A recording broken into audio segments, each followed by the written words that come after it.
6-Minute English. From BBC Learning English. Hello, welcome to 6-Minute English. I'm Rob. And I'm Neil. Now, Neil, can you remember the first time you ever used the World Wide Web, or as we often call it, the Internet, and what you used it for? Oh, that's a good question. I do remember. And, well, nothing really changes, does it? Because I looked up pictures of cats. Cats. Very useful. Anyway, do you think the Internet has generally been positive or negative for the world? Wow, now that is a big question. A huge question. I don't know if I can answer that. Well, one person who perhaps can answer it is the man who invented it, British computer scientist Tim Berners-Lee. We'll find out what he thinks has become of his child shortly. But before that, a question for you all. When did Berners-Lee first suggest the idea for what would become the World Wide Web? Was it A, 1985, B, 1989, or C, 1991?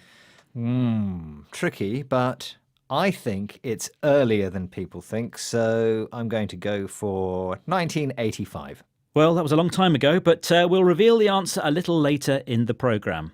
I think it's true to say that the Internet has been one of, if not the most important technological developments, perhaps of all time. Would you agree, Neil? Well, it's hard to imagine living without it.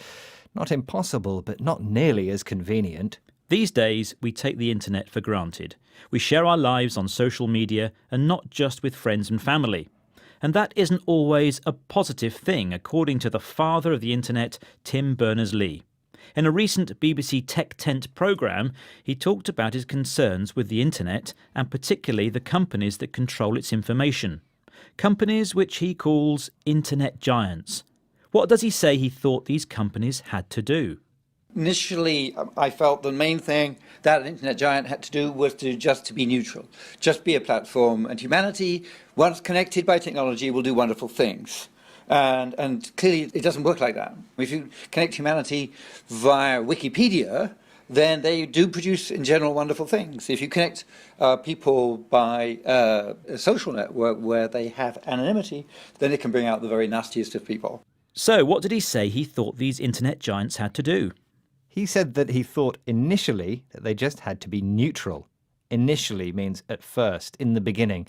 And it also suggests that later he changed his mind. Anyway, he said that he thought they just had to be neutral. Neutral here means that they didn't need to do anything. They didn't need to control the internet or information. He thought it would be a tool to connect people and ideas and information, and it would be wonderful. But it's not all good, is it? No. He does say that giving people access to sources of information is generally a good thing, but that when it comes to social networks, social media, people have anonymity. Anonymity? Yes. It means that on the internet, people can hide their true identity or personality. Some people write things that they would never say to someone in person because they think there will be no consequences. Berners-Lee says anonymity can bring out the nastiest side of people. People saying horrible and terrible things to each other. Berners-Lee does have some suggestions for how this could be changed, and it's based on the idea of likes and shares, which he calls kudos. What's his suggestion? The different social networks, the different platforms are in different situations. In some cases, they have acknowledged that there's an issue. I think they realize that the issue could perhaps be hugely ameliorated by tweaking the way the thing works, by changing the way retweets or propagated, or changing the way people get kudos.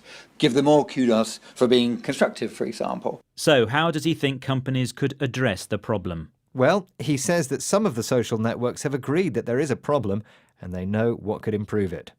He didn't use the word improve, though, did he? No, he actually used the rather formal verb ameliorate, which means to improve or make something better. So how does he suggest the problem could be ameliorated? By tweaking the way in which people give or receive kudos. Tweaking means making a small change to the way something works. Much of what happens on the internet is driven by our desire to get likes and shares. This is the kudos that Berners-Lee talks about. He feels that tweaking this could lead to a better experience. For example, getting more kudos for constructive or positive actions. Interesting. But I wonder who would decide if something is constructive. Well, that's another big question for another day, I guess. For now, though, let's have the answer to our small question. In what year did Berners-Lee present the idea for what would become the World Wide Web? The options were A, 1985, B, 1989, or C, 1991. It was, in fact, 1989. Now, before we go, let's have a quick recap of today's vocabulary. Initially means at first, in the beginning. And then we had neutral. In this case, it meant not controlling or not taking any action to control. Then there was the noun anonymity, which is the state of having a hidden identity or personality. Next, to ameliorate a situation is to make it better. To tweak something is to make a small change to the way something works. And then we have, of course, kudos. Kudos is praise and appreciation for something you've done. Well, kudos to you, Rob, for today's programme. Thank you very much. Well, thank you, Neil, and thank you everyone for listening. That's all we have time for today. But you can find us on Facebook, Twitter, Instagram and YouTube, and of course our website, bbclearningenglish.com. Bye for now. Thanks for joining us and goodbye. 6 Minute English. From BBC Learning English.